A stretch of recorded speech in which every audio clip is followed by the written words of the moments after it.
What's up, everybody? Look who I have here. I have Robyn Markland from Redline Shipping. What's going on, Robyn? Hey, Chris, how you doing, bud? Good to see you. Good. You too, man. I wanted. I'll admit that this is not an original idea. I know that Adam from Proper Royals also did something similar, like this, with you. Yep. But I wanted to first of all thank you guys. You guys really helped us out with a shipment last week. Okay, and for it really just it was a good thing for us, but it also kind of pissed me off because what I've been hearing is nothing but FedEx does 90% of the work. Redline or any of these other shipping companies aren't going to actually be able to get somebody from FedEx to physically go on the truck and find your package.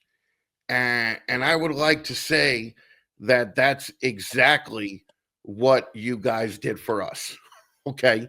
Yeah, there is a prevalent thought and theory out there that there's a number of shipping companies, and you have folks to choose from, and some of the shipping companies themselves push this idea that it doesn't matter who you go with. It's all FedEx.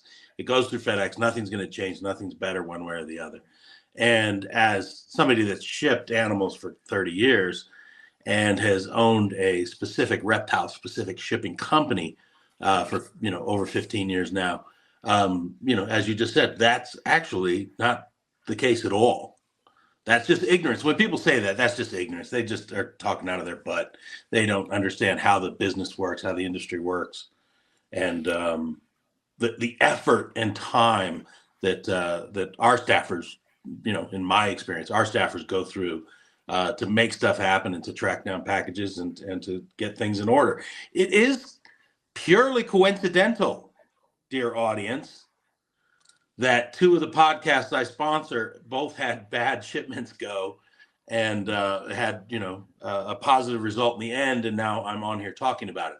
I did not request Chris to do this episode. Oh, no. It was your idea, but to do with it. Kind of funny that the coincidence is there, but at the same time, I love the opportunity to shine a light on when things can go bad. Like, what are some common issues that can go bad, and sometimes it's on the shipper. Sometimes it's on your side. And maybe Right. we'll get into that and the choices you make, and we have to read and react to that.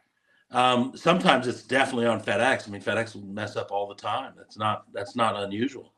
It's just about how the team reads and reacts and how they handle it and how efficient they can be and the result that they can get. So yeah, I'm here to talk about it.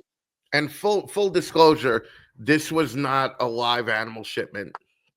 This was a shipment for a decent amount of money. It was about $2,000, $2,500 worth of shirts that we were getting shipped for the Deeds Not Words campaign. Yeah. And somehow or another, they from Jersey to Pennsylvania, it ended up in what we first thought was Illinois, and then we later found out was Indiana. Now, the reason that we were made aware of it is it said that it was stuck in Pennsylvania for like 2 or 3 days, right? Yeah. Turns out it was never in Pennsylvania, but that's what FedEx's website said. It said it was in Pennsylvania. Through some work of Ed later found out that it was in Illinois, which was really weird, right? And then it turns out that it was actually in Indiana. Now, Ed made me aware of something that I wasn't aware of. FedEx does like a courtesy scan for people that look for their packages online, right? And it was weird because I never heard of the courtesy. I'm pretty sure he said courtesy scan. What was the difference? Like, why do you think it was listed like it was in Pennsylvania en route to where it was going, but it was really in another state completely? And let's just be clear. This kind of case is unusual, right? Right. So if you take 100% of shipments, typically on a typical day, 5 to 6% of shipments will have what we call an exception, which means they're not going to travel as expected, whether that's a missing apartment number, so they can't deliver it. Maybe it missed a flight in Memphis or Indy. Maybe there's a storm in Memphis, it delays it. Maybe it gets misrouted, like in this case. Anything is an exception where it doesn't travel as you expected. And that's only 5 to 6% of packages. So 95% of packages go as expected. If it's overnight and on time, 2-day and on time, goes ground, whatever it is. But yeah, exceptions do happen. So in this case, there's a couple of things at play. One is the tracking system as a whole. The reality is it can sometimes be fucked up. And you just get wacky scans that have no explanation for. And we try and deal with that. You kind of have to learn to read between the lines to understand what's happening. For example, one thing that does happen these days, not with your package, but it's an example of an aberration and an exception that can happen. Somebody ships a package, say a live animal package, to a ship center overnight. And it's due at the ship center at 10:30, is the guaranteed time tomorrow morning. And it will get there at 10:30 or, at 10:15 or 10 o'clock or whenever it's going to get there. And it scans in as on time. Boom, success. Your package is there and it scans as there.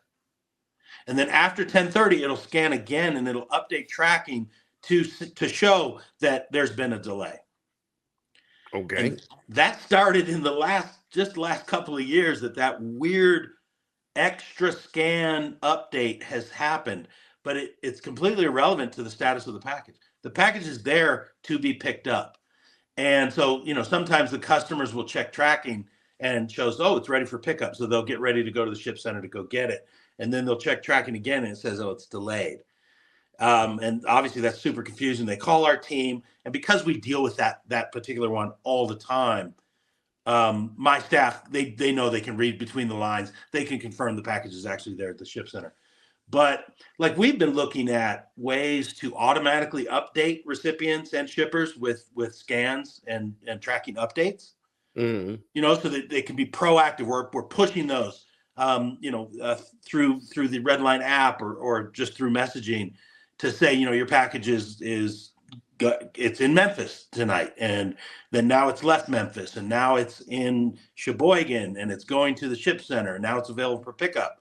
And I'd love to be able to push that stuff automatically, but frankly, given the status of that extra scan that FedEx will often add, where now it says delayed, I don't want to proactively push an erroneous message to people, and cause confusion. So there is something in the FedEx system where you can get wacky scans. Now, in your case of your package, my guesstimate of what happens is you have to understand when packages travel through the system, express packages, they go in larger containers.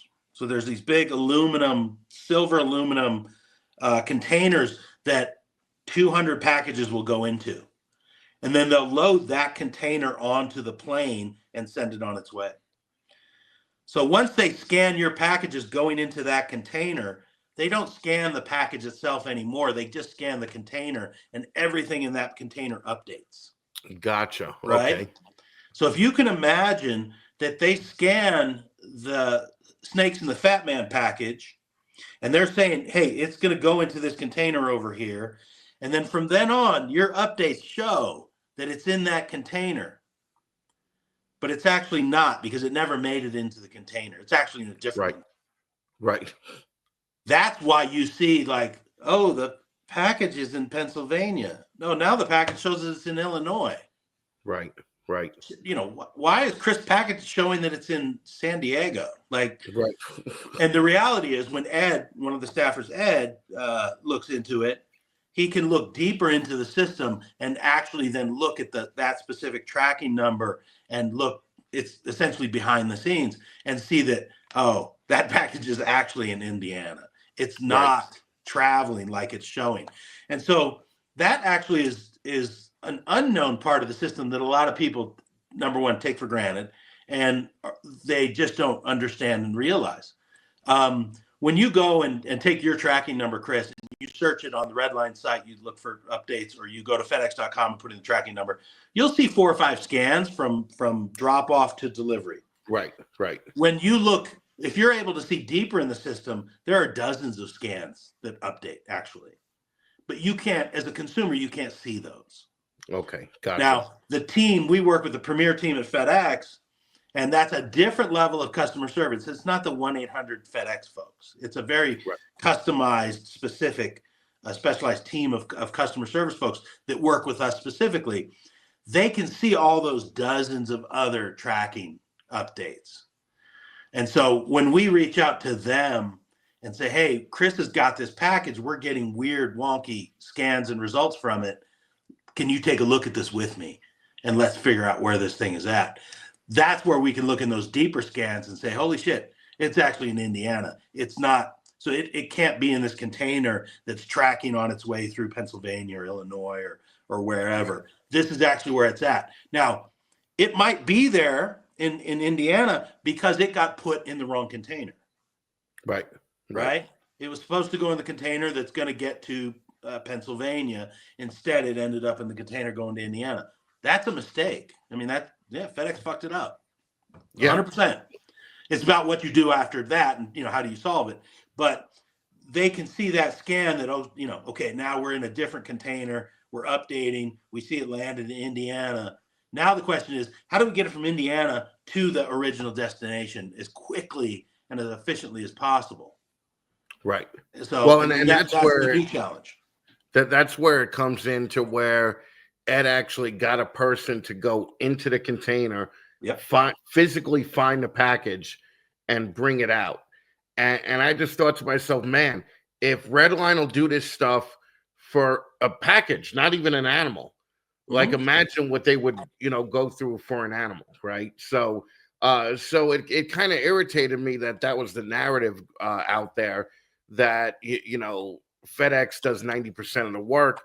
And, nobody ever thinks, well, yeah, if 90% of the work gets fucked up, though, what you're actually hiring a company for is somebody to fix it, right? Well, and you know what, Chris? This actually comes back to why we even exist in the first place. The old standing rule with FedEx and UPS is that you can't just offer their service out third party to whoever you want. That's actually strongly against the rules. The only reason we're allowed to do what we do is because of the value add that we bring to the service. Right. We add these additional values, these additional functions, and this additional service that FedEx doesn't offer you directly themselves. Anybody can call 1-800 FedEx. You can call them anytime you want. And I see people commenting online, oh, you don't need Redline or you don't need Ship Your Reptiles. You can just call FedEx yourself and open a case. Okay. Number one, there might be a 20 or 30-minute wait before you're able to talk to somebody. So have fun with that. Number two, the person you talk to is offshore in India or the Philippines or wherever it's at. And you tell them, hey, my animal package is late or delayed or what's the deal? And their first question is, it's an animal? I don't think we ship animals. Okay. Have fun talking to that person to get your problem solved. And number three, boy, they just don't have any interest in helping you out. Like, that's what I essentially say. The 1-800 FedEx message is going to be, hey, it'll get there when it gets there. Thanks very much. Feel free to take the survey at the end of the call. Right. The value add that we bring to the table is the experience and dedication and, frankly, the passion of our staff. Ed. I always bring up, I'm like, let's say you ship $1,000 animal. Do you really think that the person in India that FedEx is paying $7 an hour gives one shit about you getting your package on time? They don't. All right. That's like complaining, to some corporate office with some low-level cashier and telling them why their company sucks, So immediately, believe me, we tried calling FedEx first because we just figured we're not going to bother Redline, okay? But the that annoys me so much, but okay. One of my partners called FedEx and they were like, yeah, I was on the phone for about 40 minutes and they couldn't help me. And that's when I was just like, all right, I'm calling Robyn and I'm calling Ed because, my other two partners with the with this veterans thing that goes on, they don't know that they could just call FedEx call Redline. Plus, they don't have the contacts there to do it. Like I didn't even know that my partner had called FedEx initially. I only found out after the fact. But literally, Ed took over the problem, and Ed is definitely getting red check certified or verified from us because Ed took it. Not only that, the great thing was that I believe I called back to thank Ed, and a woman answered the phone. AJ, maybe it might have been AJ. Yeah. And I said, well, just so you know, this Chris. I just wanted to call to thank Ed. And she goes, oh, Chris, with the shirts that got rerouted to Indiana. Well, like everybody at the company knew about the problem. And that was a pretty good feeling too, So and you know what, I do take pride in that. Number one, let's be clear, I don't do package tracking, and I didn't help you at all. Like literally at all. I texted you and you were like, yeah, I don't have anything to do with this part of it. Call my staff.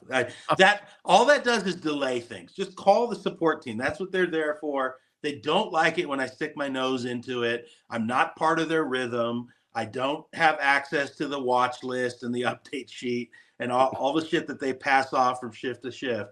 Yes, I'm the overview guy. I love to hear about the success, but yeah, I'm not going to stick my nose in and try and mess up Ed's work. But like I said, when you have the 5-6% of packages that are bad, we have multiple shifts that cover the day. We have like a morning shift and the evening shift, and at the end of every shift, every staffer does an end of shift report, and we talk about any DOAs that have happened, which are rare. But we also talk about any package issues. And so your name comes up on every single end of shift report to say, hey, this package is an issue. Chris has a late package. It's missing, it's misrouted. We need to follow up on this. This is the tracking number. This is the link to the booking, and passing this off to, Jackie's shift or whatever it is. And then at the end of day, everybody does an end of day report, and your package came up in the end of day report because all the packages are on time and successful. That's easy, right? They're done. Right. We're finished. So our focus is on the ones that didn't get successful delivery and that are still out there, whatever the issue is. So yeah, I mean, everybody on staff is looped in as to Chris's package, and a couple of weeks ago to Adam's package, and this past week to whatever late package or issue there was. I don't want to burst your bubble, but you get that attention not because you're Chris Eaton. Oh, I'm well aware of that. Any customer gets that same attention. Right. It did catch my eye that it was your name, but yeah, I didn't, because sometimes Adam was like, did you call the staff and tell them, give me extra special treatment? And I was like, no, I didn't even know that you had an issue. I would never even expect that from you. Even if I told you I was well, Chris, let's be honest. You did text me while I was still sleeping in bed, and wanted me to help you. So I mean, you kind of did try and. Yeah, I did, but but that was 11 o'clock your time. I didn't think you'd still be sleeping, but it is. But yeah, so we do that. That's what we have to do every day. We're focusing on the issues. You got to put out fires every single day. And so, yeah, in that case, in that window of time, your package became the priority issue.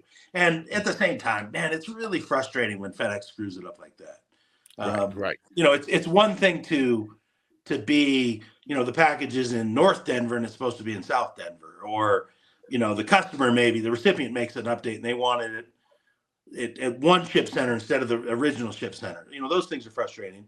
But that happens. But to have a package be multiple states away from where it's supposed to be, yeah, boy, that's really frustrating. Yeah. But still, you got to put your head down and focus on it and see if we can't get a solution for it. Yeah, well, you guys definitely got to the bottom of it, and I wanted to definitely bring this up. Now, there are a ton of misconceptions out there right now about the value that you guys add to FedEx, basically, to whatever FedEx is, right? You know, the 90% FedEx does 90% of the work thing is one of them. What are some of the other things you've heard that are just like, I can't believe that people actually think this Well, about to me, the most significant one was I touched on it earlier, that you could just call FedEx and get your own service, and it's the same right? thing. That couldn't be anything further from the truth. The craziness of a regular guy that's shipping even 10 times a week, to think that he has the same understanding of the FedEx system that AJ has, Right. it's just, it's almost like saying, you know what, I play flag football on the weekends. I'm a pretty good fucking quarterback. I mean, I feel like I could play Tom Brady's job. They're not, you're not even in the same universe. You don't, most people don't have any clue of how much shipping information is in AJ's head. And AJ's the leader of our team and runs, you know, basically runs day to day for Redline. And she's so phenomenal at what she does. And she's also, you know, 50% nerd at least. And so she has different databases and spreadsheets that she's done. She has predictive spreadsheets about where things are going to get routed through, not just the final destination or the Memphis connection, but like which flight is going to be on going out of Memphis. Most of the time, AJ can tell you that.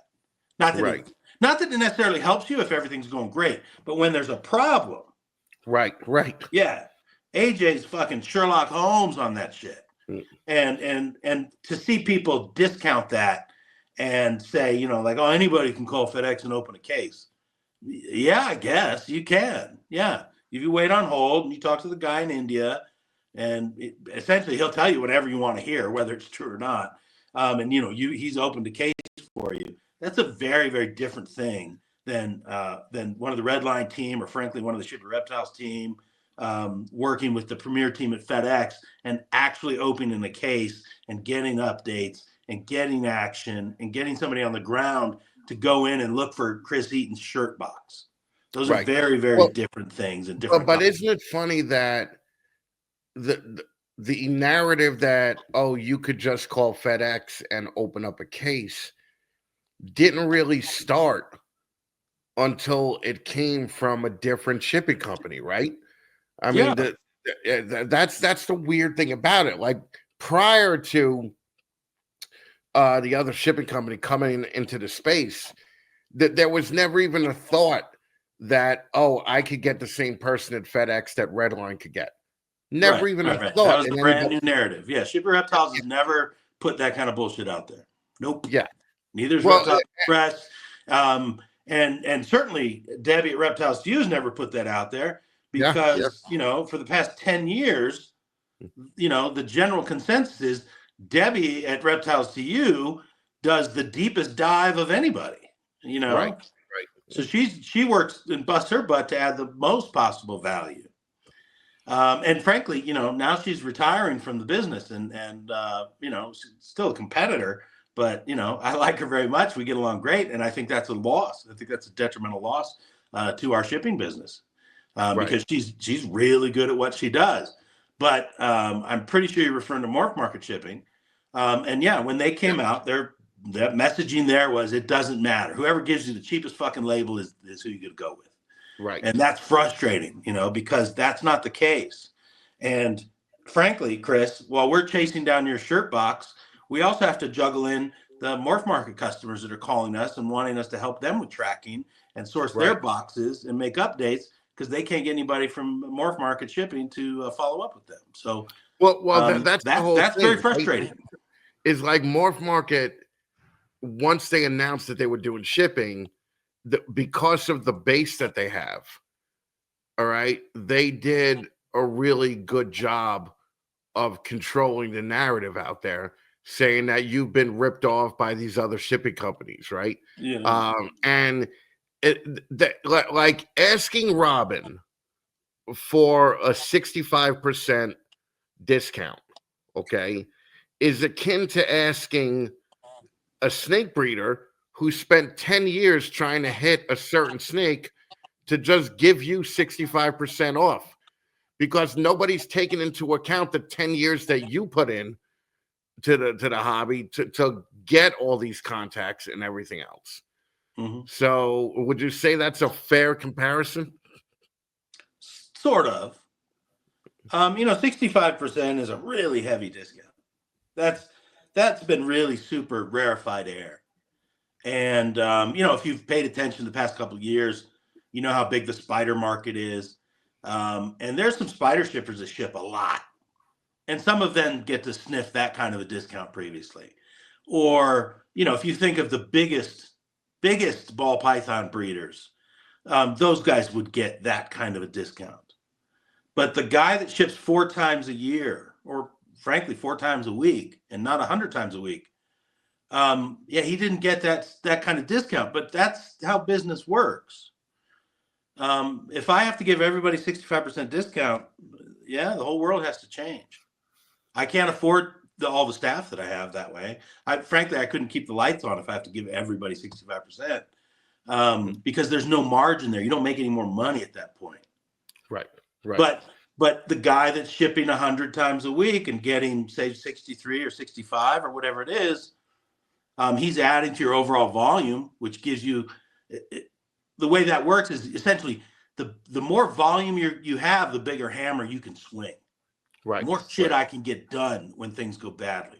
So that guy that ships 100 times a week, he's helping me swing a bigger hammer. I'm not making any money on him, but he's helping me swing a bigger hammer. The bread and butter folks that ship 4 times a year or 4 times a week or 6 times a month or whatever it is, and they're getting 50 or 55 or 60% discount. They pay more than the guy that ships 100 times a week. That's how normal business function works. But those are also the folks that there's thousands of those folks, and they're the folks that help you keep the lights on and pay the bills. Right. And I've had this discussion with people. The reason I can give free shipping to cancer fundraisers or fire fundraisers or tens of thousands of dollars a year to US ARC is because as a business, we make some money. Right. Well, and we sponsor shows and trade shows and everything. That's because there's margin in the business. If the reality for the future is there's never any margin again, and I have to give everybody shipping at cost, all that shit has to go away. And Redline goes away, right? I don't know how there's a function. Well, I think that the problem is all of a sudden the small-time breeder that ships 40 packages a year thinks that they're the big lines breeders that are shipping 100 a week. Okay. That goes to something else because there was a drop with a certain person that we spoke about initially. Have you been surprised about the loyalty of some people who, just because it's a lower price, is going to go with the newer company? Normally, like the way I was raised, the loyalty trumps everything, right? So, okay, I'm going to pay an extra 20 or 30 bucks for a package. I'm going to do that because I support this guy who I've been supporting from the beginning. Have you been surprised about the number of people that just jumped over like relatively quickly without any forethought, to the whole thing? Yes and no. That's a bit of a touchy, hot topic, but like we had a really great 2 years of starting Redline. Like it went fantastically. I was super happy and super excited. It is disheartening to see folks leave. At the same time, the economy is not so great, and so on the snake side, snake sales are not so great, right? Right. Snake prices are not so great. Spider guys are killing it. Good for them. Right. Ball python guys, not the same, right? Right. And so I get the idea that, hey, snakes aren't selling as well, and if I got to charge $75 for shipping, I'm going to make fewer sales. If I can charge $50 for shipping, I'll make more sales. Okay, I get that. I totally get that. Yeah, of course. Yeah. But at the same time, like I said earlier, like it frustrates me when you do that and you bail, and then you come back to me for customer service for a shipment that you didn't book with me. That's a little bit annoying, and that hurts my heart a little bit. Right. But and then the other frustrating thing is, like, a lot of times people don't want to talk about it. Yeah. And so they just slide out the back door. They just slip away. Mm. And then, after a while you notice, oh, this particular breeder's not shipping with me anymore. Fuck. I love those guys. I've been supporting them forever. Right. We share their content Reptile report. I helped make them connections in the industry, or I arranged some deal for them, or I connected them with, some other company and there was benefit, or we just had, great times, great friendships, great whatevers. And then they just slipped away. Yeah, that bums me out. Like, at least, put your hand up and say, hey, look, Robyn, what can we do here? All right. Right. Morph Market's giving this crazy discount. It's $30 more a package or whatever it is. And then, hey, at least we can have a conversation, because the conversation is going to be, centered around, hey, you realize that's a loss leader promo that they're doing. And they're actually, I think they're losing money on shipping. And the idea is that they're going to do that long enough to put the rest of us out of business. Then the price is going to go back up. Well, even if the price goes back up 15%, okay, now they have all the shipping. Yeah, okay, there's no more Ship Your Reptiles, and there's no more Redline. Right. There's no more Reptiles to You. Like, I don't know if that's I think about the long-term aspect of that. Yeah, absolutely, and it's scary. And boy, I've worked really hard for a long time on this business.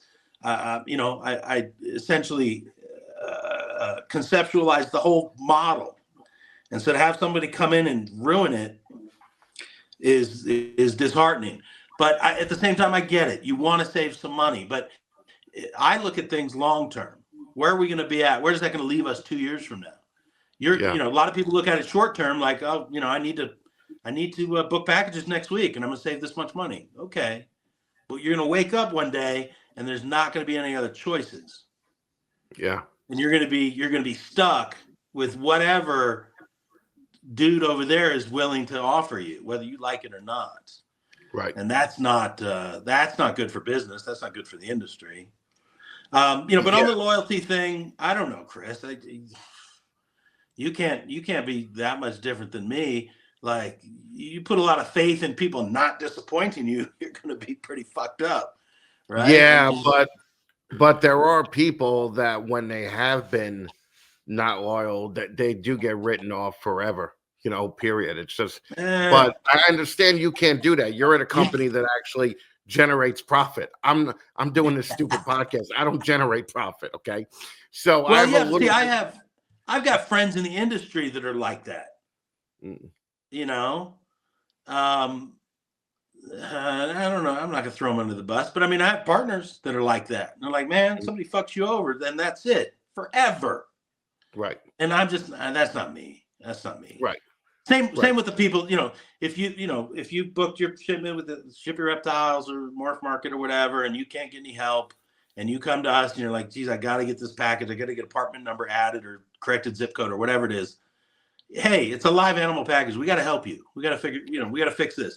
And I hope afterwards you'll be like, oh, wow, Redline really came through for me, and I really see the value there, and I appreciate that.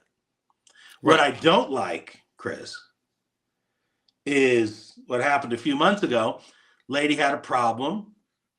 Morph Market doesn't have a phone number, so you can't call them. And she couldn't get anybody over there to help her with her missing package from Morph Market. And so she called our team. AJ helped her. We solved it. We got it done. And then she went on Facebook and said, hey, I had a problem with the Morph Market package, but in the end, it all worked out and everything was great. Love those guys. Didn't mention Redline whatsoever. Right. Didn't mention AJ whatsoever. We probably put 7 or 8 man hours into solving that problem. And, she just went on and she's like, oh, man, thank God for Morph Market. Super cheap. Yeah. Thanks, lady. That was kind of disheartening, but what are you gonna do? I don't know. Yeah. At the end of the day, you have to pivot a little bit, right? So yeah, you gotta read and react. And I'm sure for every Morph Market customer that Redline lost, Redline would take them same customers back, right? I definitely think that's the case, or 90% of them, right? Yes, even guys you hammered very early on, I would still love to have them back, even though they're apparently still mad that you got hot about it. And that's the one thing. Like when I get hot about something, it's not me calling up Robyn and saying I'm gonna make a rant about this, right? I just kind of do it, and Robyn sees it at the same time that everybody else does, right? Yeah. But it pisses me off, man. It pisses me off when I'm watching people, for in this instance, you guys helping people push them. You help them get on these shows and do these things, and you help them with supplies and shipping, and then they immediately just turn around and fuck you. Like that pisses me off as your friend, so I'm gonna get irritated in a situation like that right off the bat. And I definitely I don't call Robyn and ask permission before I start off a rant. And it's I just think that the amount of is unloyalty a word, or not, just no loyalty in this hobby really shocked the shit out of me once Morph Market came out with that shipping rate. Yeah.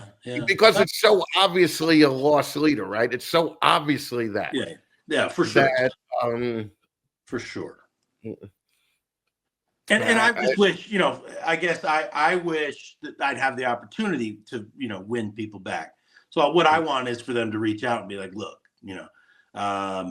this is what I'm now paying. This is what I was paying with you. Could we meet in the middle, or, can you do me better? Yeah, of course I could, I'll do my best. I want to keep. Yeah, but it's going to become a little bit difficult if fucking people are like, well, Robyn, you charged me $75 to ship this package, and Morph Market is shipping the same package for me for $4.80. Okay, what can you do to beat that, right? And and I'm not going to beat it. I'm not going to lose money. Intentional on his part, right? Sure. I mean, so I think that he could have went about this in a way that didn't make him seem like such a dick. I think there's certain ways to go about it, right? You don't have to be destructive.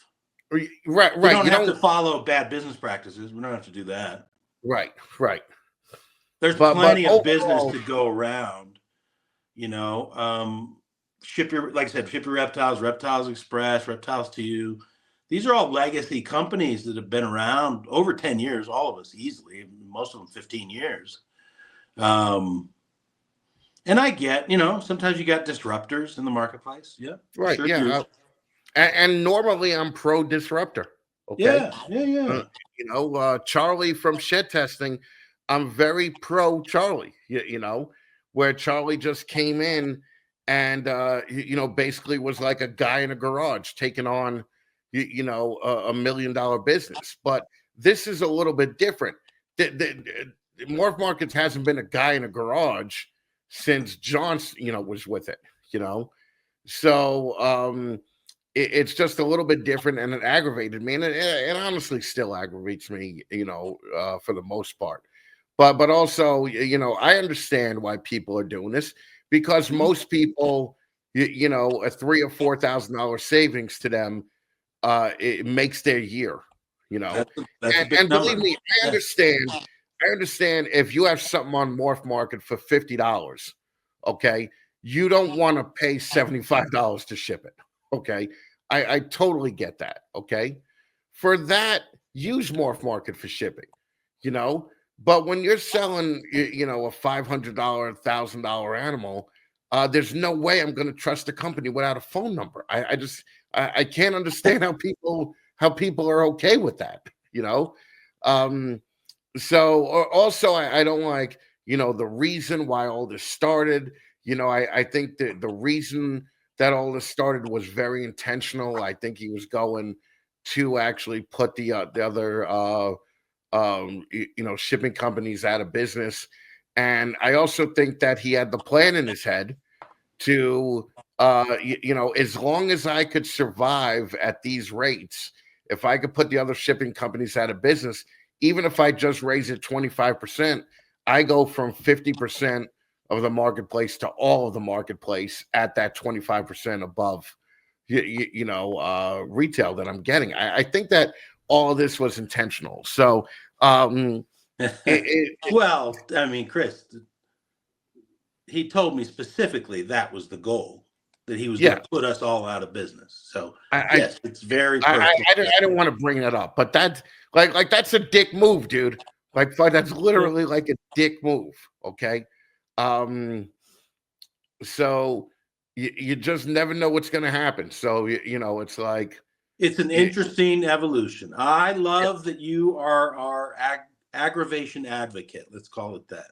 Yeah. Don't change. I do love it. That's fine with me. And you never have to clear anything with me on that stuff. Again, we got to read and react. You got to keep evolving. I don't know what the future holds at this point. I hope we can survive and push through it. I think we give the best service in the industry. I think I have the best team in the industry. I think we have the best packaging, and our face packs and our product line is unique. Our new square delis are unique. Nobody else offers that stuff. I'm working on a new packaging product right now that I'm very excited about, and it's going to be a complete game changer. And are you introducing it at Tinley? No. I'm in the 3D modeling stage right now. Okay. All right. So probably mid to late summer is what it is. But again, like having a successful shipping company is what makes those things possible. Right. Right. And we're going to keep being innovative and keep leading the way on the customer service side, regardless. So that's where we're at. You got to read and react. We got to stay relevant, stay current, and show our value, our overall value to the customer. I think is right. Yeah. And frankly, again, if you ship 1,000 packages a week, that's fine and dandy. But solving a one package issue like with your box and finding it and putting hands on it and getting it where it needed to go after things have been fucked up, that's the most satisfying thing of the week. Yeah. You got a lost spider package or a lost snake package, getting that package found and to its destination safely. That's the best thing of the week. In fact, you know what's funny? I'll tell you a really quick story. Last week, the best thing of the week had very little to do with Redline. There was a very, very well-known legacy ball python breeder I've tried to get his business forever, since Shipping Reptiles and Redline, but he goes direct. He has a direct account. He's very independent. I don't begrudge him that. I think he's a great dude. And Debbie at Reptiles to You found out that he had essentially a loose snake in Memphis. Okay. The label getting torn off the box or whatever it was, and they couldn't identify it, and they weren't sure what to do with it. Debbie got a sniff of it. She reaches out to me in those cases, and she's like, "Is this yours?" I know it's not ours because we don't have any missing animals at the moment, which is exceptionally rare. And then we kind of brainstormed, given the clues that we had about whose animal this could be. And I figured out it's my friend at this, constrictor breeding company. And I reached out to him and I was like, "Hey, you have a missing snake, missing package?" And he didn't know. He was like, "I don't think so. I sent out a couple yesterday, but I think everything's fine." And I said, "Well, take a look." 5 minutes later, he's like, "Holy shit, I think this is my package. I think that's my animal."